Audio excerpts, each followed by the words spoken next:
गुरुदेव व माँ गायत्री के चरणों में श्रद्धापूर्वक नमन व आप सभी को प्रणाम। गायत्री यानी जो प्राणों का त्राण कर दे। गय का अर्थ होता है प्राण और त्राण का अर्थ होता है जो रक्षा करे, यानी जो प्राणों की रक्षा करे वह गायत्री है। गायत्री मंत्र एक बड़ा ही महत्वपूर्ण और प्रभावशाली मंत्र है, जिसे महामंत्र भी कहा जाता है। गायत्री मंत्र में चारों वेदों का सार है। चारों वेद, शास्त्र और श्रुतियाँ सभी गायत्री से ही पैदा हुए माने जाते हैं।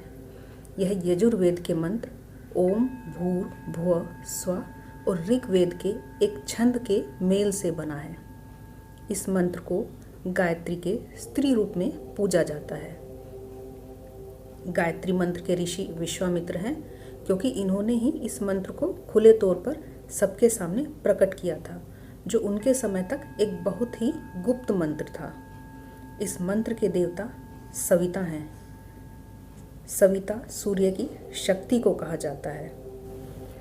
इसे ऐसे मान लीजिए जैसे एक गाड़ी है, उसमें पेट्रोल भी है, डीजल है, लेकिन वो स्वयं नहीं चल सकती। उसे चलाने के लिए किसी व्यक्ति की ही आवश्यकता पड़ती है। इसी प्रकार इस सृष्टि में जितने भी प्रोडक्टिव एलिमेंट्स हैं, उनको चलाने के पीछे एक प्रेरक शक्ति काम करती है। इसी तरह से सूर्य की जो शक्ति है उसे हम सविता कहते हैं। वैसे हम आमतौर पर बोलचाल में सूर्य को सविता कहते हैं। गायत्री में तीनों देव ब्रह्मा, विष्णु और महेश का सार है। गीता में भगवान कृष्ण ने कहा भी है, गायत्री छंदसाम है, यानी छंदों में मैं ही गायत्री हूँ। वैसे तो यह मंत्र इतना प्रभावशाली है कि यदि हमें भावार्थ भी नहीं पता तो यह अच्छे परिणाम देता है, और यदि हमें भावार्थ भी पता है और हम उसके साथ ध्यान करते हैं तो यह चमत्कारिक परिणाम लेकर आता है। तो आइए अब इसके एक एक शब्द का अर्थ जान लेते हैं।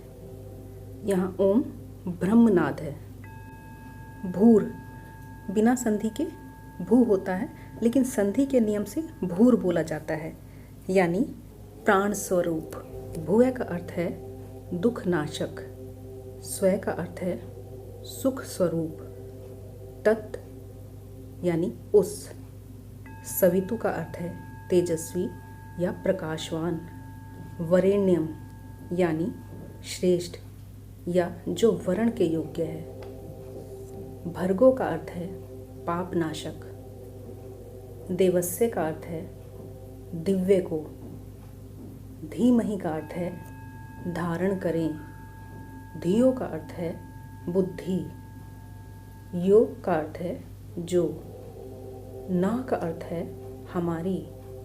और प्रचोदयात का अर्थ है प्रेरित करे। यानी पूरे मंत्र का अर्थ यह हुआ, उस प्राण स्वरूप, दुख नाशक, सुख स्वरूप, तेजस्वी, श्रेष्ठ, पाप नाशक ऐसे दिव्य परमात्मा को हम अपने अंतःकरण में धारण करें।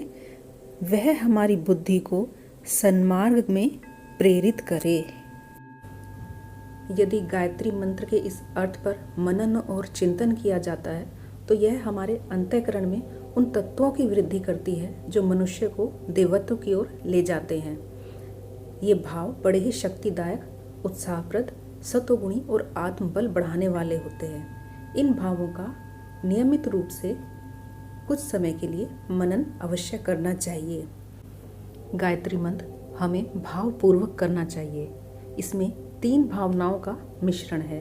पहला, पृथ्वीलोक, अंतरिक्ष लोक और स्वर्गलोक, तीनों लोकों में परमात्मा समाया हुआ है। यह जितना भी विश्व ब्रह्मांड है परमात्मा की ही साकार प्रतिमा है। कण कण में भगवान समाये हुए हैं। सर्वव्यापक परमात्मा को हर जगह देखते हुए मुझे कुविचारों और कुकर्मों से सदा दूर रहना चाहिए और इस संसार की सुख शांति और शोभा बढ़ाने में सहयोग देकर प्रभु की सच्ची पूजा करनी चाहिए। दूसरा भाव क्या होता है?